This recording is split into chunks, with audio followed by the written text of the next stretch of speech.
I'm here to give my opinion on if Dune Part 2 is overhyped. This has been getting loved by Rotten Tomatoes, critics, articles, and so much more. I finally got a chance to check it out today, nearly 1 week after being released.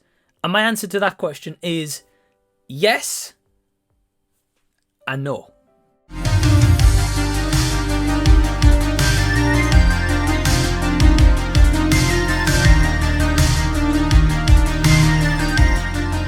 Hey guys, what's going on? Welcome to the channel and thank you so much for taking your own time out to check out my review. I am going to keep it spoiler free because I do appreciate at this point, although it's only been out for 1 week, people may have not seen this as of yet. Maybe they're waiting until it hits streaming, or maybe waiting to go to the cinema when they have an opportunity to do so. So I'm not here to ruin it for you all. So once again, we've got Denis Villeneuve back in the director's chair with a star-studded and stacked cast of returning such as Timothée Chalamet, Zendaya, Rebecca Ferguson, Josh Brolin. We've also got newcomers like Christopher Walken, Florence Pugh, Léa Seydoux, Austin Butler, and many more. This time round, we see Paul Atreides uniting with the Fremen on his path of seeking revenge for the conspirators who destroyed his family. So, going into Dune Part 2, I'll be honest with you guys, I saw Dune back in 2021 in cinemas, and I thought the movie was okay. I didn't think it was utterly fantastic as everyone said it was, and I didn't really get the hype that people had for the movie. Now, fast forward to 2024, and this time, last week as I'm recording this video, I rewatched Dune because it's on Netflix, and I actually found myself enjoying that movie more than my first ever time watching it in the space of 3 years. So, going into Part 2, I was actually kind of intrigued. I was excited. I've been hearing glowing reviews. My nephew James, shout out to James if you're watching, he really loves Dune, and he saw this and he absolutely loved it. He said he would give it a 5 out of 5 if you're wondering what his rating would be. So that got me even more excited. I've seen some of my peers' reviews and heard what they say. I have got some videos to catch up on. And finally, after walking out of this movie, what you've been waiting for, do I think it's overhyped? As I said in the beginning, yes and no.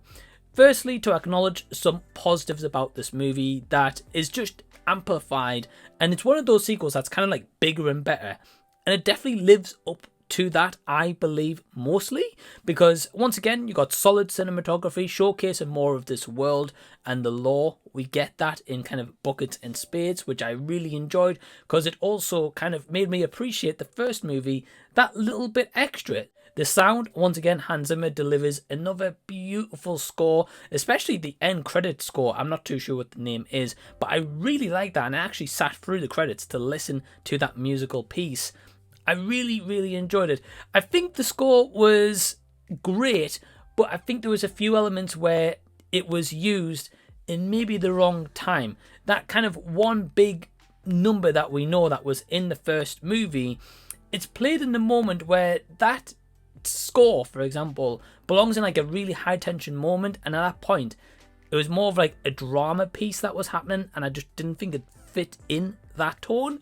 The acting, once again, is top-notch, stellar. Everyone's given good performances. Timothée Chalamet is definitely more likeable than some projects I've seen in the past of his. You guys, if you haven't seen that video, I did do a video where I talked about 5 actors I dislike. Timothée Chalamet was on there. I just don't think he has a lot of range, but I will admit that with Paul Atreides, I think he does a good job. He's definitely one of the better parts of his acting career. I've seen movies of his where he's more tolerable, let me put it that way. He's not perfect, which we'll get into in just a little bit. And I also found, with this being a 2 hour and 47 minute runtime, longer than the first outing, I actually found this movie to feel shorter than the first one. Maybe because I was more entertained, more engrossed in this story. I'm not really too sure. But either way, I still had a solid time with this outing.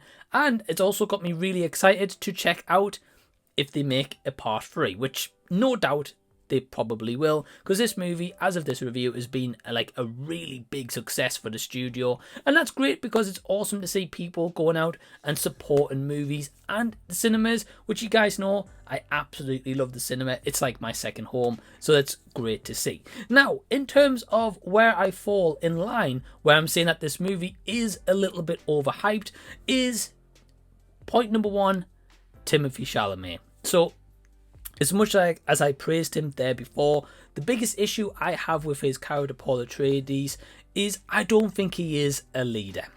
Not once in this movie did I think that he had the qualities or he sold the performance of being this leader, of like leading the Fremen. I didn't feel it at all, guys, I'll be honest. And it's a shame because I know that's what they're going for. They want to give you that investment, being like, wow, you know, he is going to really help sell this future and the rest of the installments we're bound to get in that said time frame.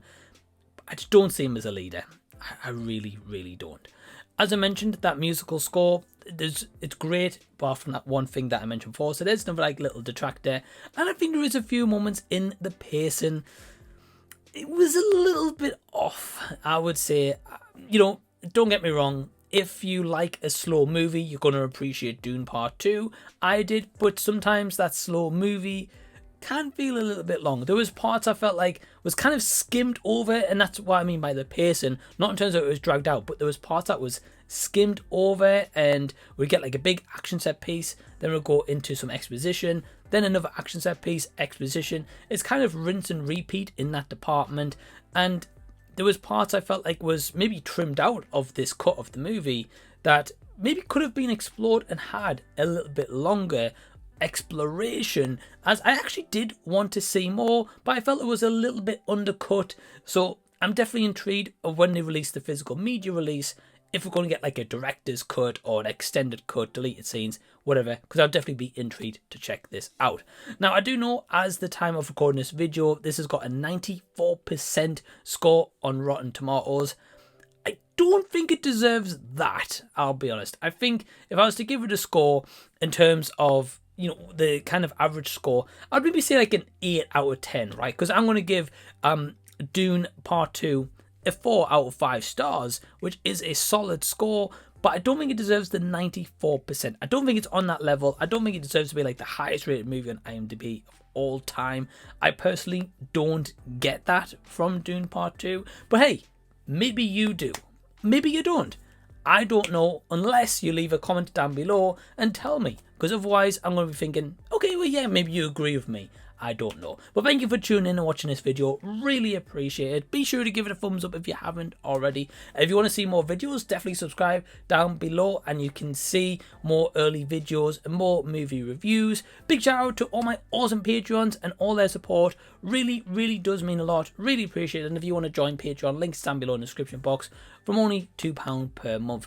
But if you've also missed some of my other content, click over here to see that content and deep dive into my channel. But if not, thank you guys for watching, and until the next time that I see you, I'll be seeing you later.